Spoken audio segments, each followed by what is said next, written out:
नमस्कार मंडळी, स्वागत आहे तुम्हा सर्वांचं आपल्या या आवडत्या यूट्यूब चॅनलमध्ये, ज्याचं नाव आहे उघडं पुस्तक.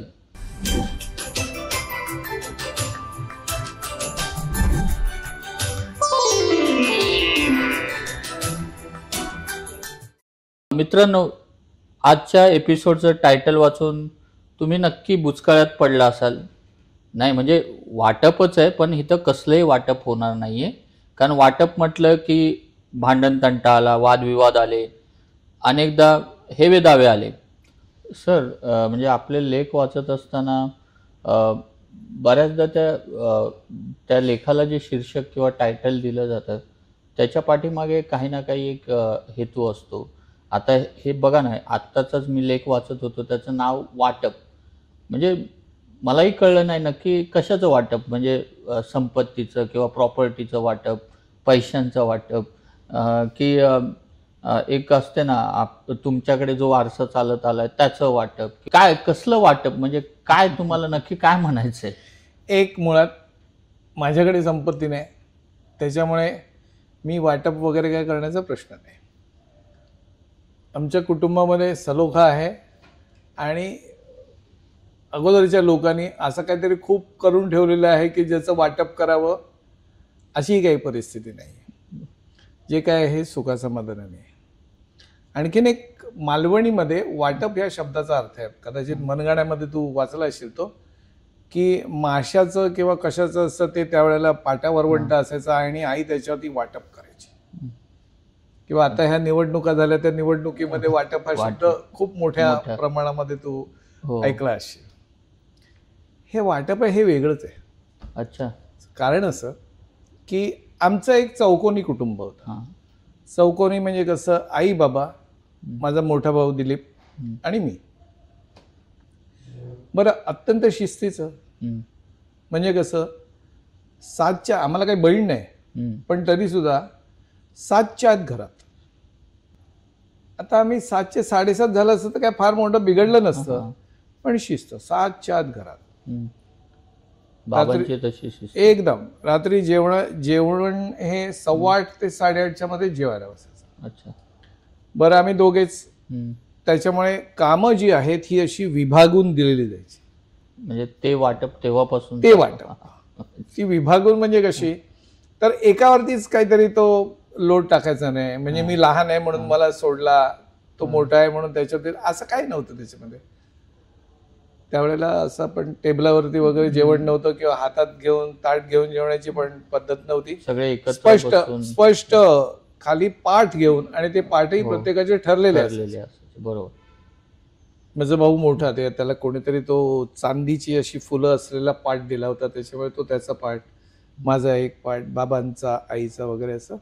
आणि सगळे आम्ही एकत्र जेवायला बसायचो. म्हणजे स्त्रियांनी नंतर बसायचं वगैरे असं काही नाही, पण आई पहिलं जे काय हे आई वाढायची, त्या गरमागरम चपात्या वगैरे पोळ्या छानपैकी खायचं. आता इथूनच सुरुवात व्हायची वाटपाची. म्हणजे ताट पाट हे जे आहे हे घ्यायचं कसं आणि कोणी लावायचं. अच्छा. हे काम दिलीपकडे होतं. ओके. म्हणजे किचन मधून, म्हणजे तो पुढे जाऊन इंजिनियर बनणार होता, पण त्याचं ते जे आहे की हे असंच पाहिजे वगैरे वगैरे हे सगळं छान असतं. त्यामुळे तो ते ह्याचं ग्लास सगळं ताट पाट सगळं व्यवस्थित तो मांडणी करून ठेवायचा. जेवणामध्ये सुद्धा लोणचं कुठे, लिंबू कुठे, काय म्हणजे दरवेळेला असायचं अशातला भाग नाही, पण त्याचा एक क्रम ठरलेला असायचा. असं ते छान सागर संगीत जेवण असायचं. बरं, जेवताना असा मचा मचा आवाज करायचा नाही की बाबा लगेच जसं बघायचं डुक्कर जेवतंय, म्हणजे डुकरासारखं आवाज करायचा नाही, पाय बी हलवायचे नाहीत, बोलायचं नाही फार जेवताना. काही अगदी महत्त्वाचाच विषय असेल तर तेवढा बोलायचा. असे सगळे ते नियम आणि नियमावली ही लागू होती.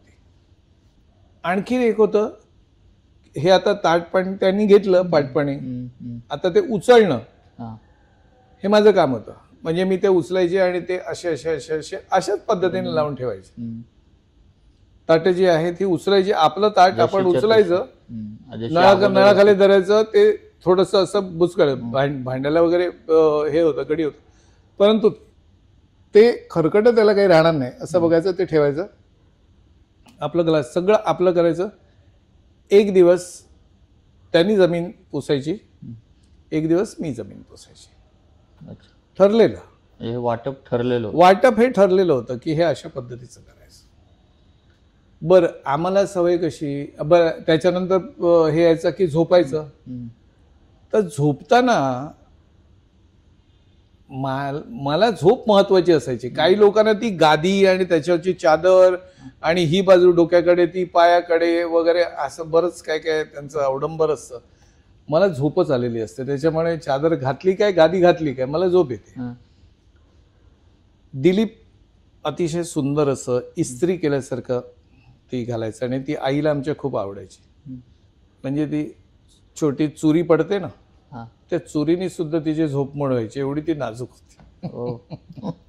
आम्हाला काही असं नव्हतं, त्याच्यामुळे ते काम त्याच्याकडे होतं. बिछाने घालण्याचं काम त्याच्याकडे, अर्थात काढायचं काम माझ्याकडे. मग ती पांघरुणाची घडी करताना त्यांनी जर घडी केली असते तर तो बरोबर अशी टोकं लावून वगैरे असं करतो. मी त्याची घडी करायची आणि ठेवून द्यायची. सगळ्यात वरचं जे पांघरुण असेल त्याची घडी जरा नीट करायची, म्हणजे खालची सगळे लपले जातात. म्हणजे टाळाटाळ करण्याकडे थोडा कल होता. तो प्रत्येक वेळेला सक्सेसफुल व्हायचाच असं नाही, पण बऱ्याचदा व्हायचा. बाहेरून आल्यानंतर कपडे जे आहेत, हे कपडे हँगरला लावून ठेवणं हे अपेक्षित होतं. कोण ते जाणार, हँगर काढणार, त्याला लावणार. आल्यानंतर ते कपडे आम्ही दरवाजाच्या वरती असे टांगून ठेवायचो किंवा काढायचा आणि तो खुर्चीला घालायचा. आपण घालून झाला, आता खुर्चीला शर्ट घालायचा. बाबा आले की त्यांना अजिबात आवडायचं नाही. बाबांचं एकदम पर्टिक्युलर होतं, आले की ते तसं हँगरला वगैरे लावून ठेवायचे. आणि हे आमच्याकडे बघितलं की ते असे सगळे कपडे गोळा करायचे, एका ह्याच्यामध्ये कपड्यामध्ये बांधायचे, त्याची मोठली करायची, ठेवून द्यायचे. आम्ही पण निर्लज्ज नाही, तेव्हा बाहेर घालायचे कपडे काही खूप होते वगैरे, अशातला काही भाग नाही. पण दुसऱ्या दिवशी सुद्धा आम्ही सकाळी त्या मोटलीतले गठोड्यातले कपडे काढायचो.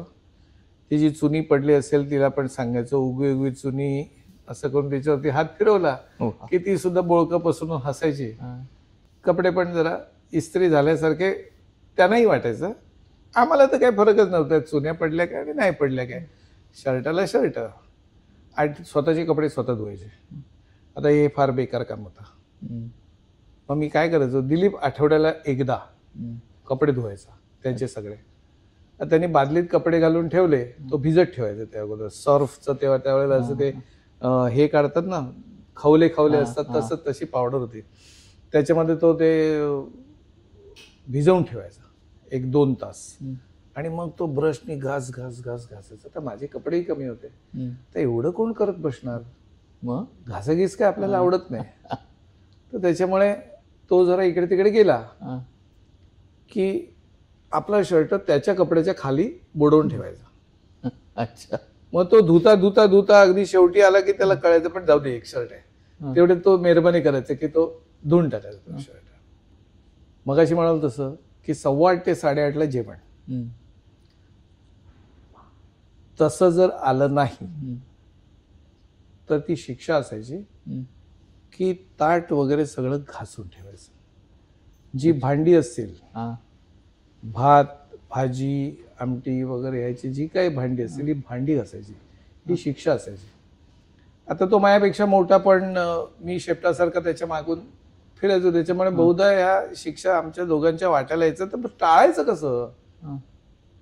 मग भात चपाती आहे ती हातावर घ्यायची, नाहीतरी पूर्वीचे सरदार वगैरे लढायला गेले तर असेच घ्यायचे ना, भाकरी हातावरती घेऊन लढायचे, तसे आम्ही पण लढत होतो. चपाती घ्यायची, एका टोपामध्ये भाजी आहे, ही भाजी बाजूला ठेवायची, चपाती लावायची, भाजीला खायचं, संपलं. चपाती भाजी प्रकरण संपलं, थोडीशी भाजी राहिली. मग दिलीप भात छान कालवतो, म्हणजे एकदम असा सॉफ्ट मऊ करतो. तो त्या भांड्यातच भात कालवायचा आणि अशी मध्ये अशी रेषा मारून त्याचं वाटप व्हायचं. की हा भाग तुला जेवायचा आहे, हा भाग तुला. आता कारले बिर्लेची आमटी असेल तर कधीतरी ते माझ्यातला हिस्सा मी त्याच्याकडे सरकवायचो, पण फार वेळा तसं काही जमायचं नाही, कारण ती रेष मध्ये लक्ष्मण रेषासारखी मारलेली असायची. मग तो एवढा छान तो करायचा भात कालवून की तो असा तोंडात टाकला की क्रिकेटचा बॉल कसा घरंगळत पॅव्हिलियनकडे जातो तसा तो बॉल घशाखाली पोटाच्या पॅव्हिलियन मध्ये जायचा. वा. आता ही जी सगळी काय म्हणतात ती शिस्त, मोठ्याने बोलायचं नाही, आरशासमोर जास्त वेळ उभं राहायचं नाही, केस वीज. आता तर असं झालं की सकाळी एकदा भांग पडतो तो संध्याकाळपर्यंत तसंच असतो, कारण आता तो असं शरीराला पण कळलं की काय अर्थ नसतो. आपल्याला निदान केस आहेत, पांढरे का असे ना आहेत, काही जण ते नाहीच आहेत, त्याच्यापेक्षा आपले विस्कटलेले काय केस वाईट आहेत. असं करून सुरू झालेली ती गोष्ट ती ह्या वाटपावरती येऊन अशी थांबली. म्हणजे याच्यामध्ये कुठेही संपत्तीचं, जमिनीचं, कशाचंही वाटप नाही. एका भांड्यामध्ये कालवलेल्या भाताला अशी उभी लाईन मारून त्याचे 2 भाग करून हा तुझा, हा माझा आणि हा तुझ्या पोटात, हा माझ्या पोटात, ह्याला शब्द होता वाटप. क्या बात आहे. पण हे वाटप करत असताना काय असं कधी असे प्रसंग उद्भवलं का, किंवा मग कधी भांडण बिंडण असं कधी झालं? नाही, 2 चोरांची भांडणं कधीच होत नाहीत. वा.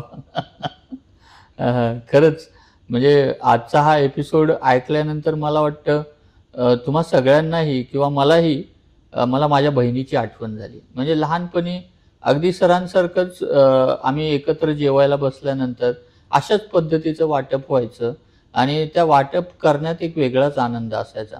आणि मित्रांनो, खरं आहे की वाटप करताना जर अशा पद्धतीने वाटप केलं तर मला वाटतं आपण आपसातले वाद मिटवून जास्तीत जास्त आपल्याला संवाद साधता येईल. खरं आहे ना सर? आपल्याला जर हा एपिसोड आपल्याला आवडला असेल तर नक्की शेअर करा, लाईक करा आणि सबस्क्राईब करायला मात्र विसरू नका. धन्यवाद. धन्यवाद.